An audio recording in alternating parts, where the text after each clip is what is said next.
Namaste everybody, my name is Nora. My studio is Think Off the Mat. After we have awakened our wrists and our shoulder girdle, now we come towards what we will call the core abdominal system in the body. Now first, let's come into plank pose again once more. Shoulders are stacking. Now look at where my hips are. If my hips are dipping down, first lengthen your tailbone, lift the lower abdominal muscles up by zipping up the skinny jeans. And from here, as you drawstring your pants, narrow your waistline and hug the rib cages in. So right now, I'm bracing my body and I feel a lot stronger, and my back feels a lot more supported. Let's think about working a little bit deeper into the shape by taking a forearm plank position. Elbows are stacking under the shoulders, just like that. Now again, if you tend to dip down the hips this way, wear those two pairs of pants. Pull up from the lower abdominal muscles, rib cage hugs in.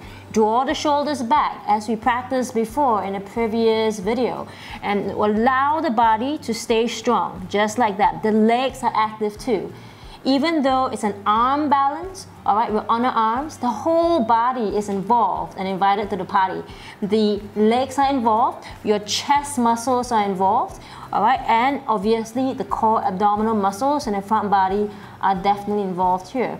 You can stay in a forearm plank for about a minute or two, maybe more if you like. World record is 4 hours, maybe you can beat that. Now take a full breath here, and as you exhale, lower the pelvis down, and just give a counter position of stretching to the front body in a Sphinx position. So this should feel pretty good in your front body now as we extend to the spinal column at the back.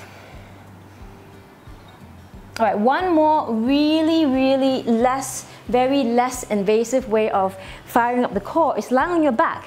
Now, if you have any back sensitivities or back issues, lying on your back in this manner could give you a little bit of relief from either overextending or overflexing your spinal column here. So what you may need is a block. You don't need one if you don't have one, but you can also roll up a little towel and place it between your inner thighs like that. Now, you are flexing your feet and lifting the feet up. Your shin bones are parallel towards the earth. Your knees are stacked over the hips.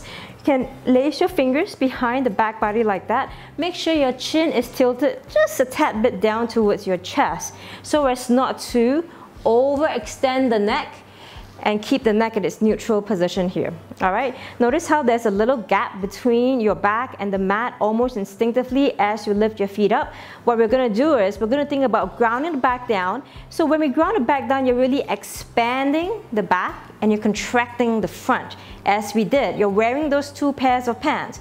You're pulling up the jeans and drawstring the pants towards your midline here, just like that. See if you can hold this for at least 10 breaths for 3 sets. And it helps instinctively fire up another part of the body which is very essential to stabilizing the core, which is your pelvic floor muscles.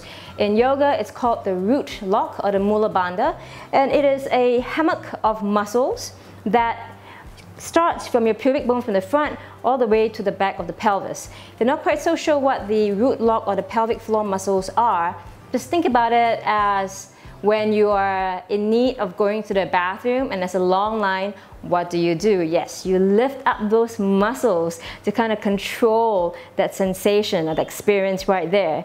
So when we're able to fire those core abdominal muscles up and supported by lifting up those pelvic floor muscles, or mula bandha or root lock if you're more familiar with that, this particular combination and coordination of these muscles do help to give you a lot more support and awareness in firing up your core, and then you'll be ready for your arm balances in time to come.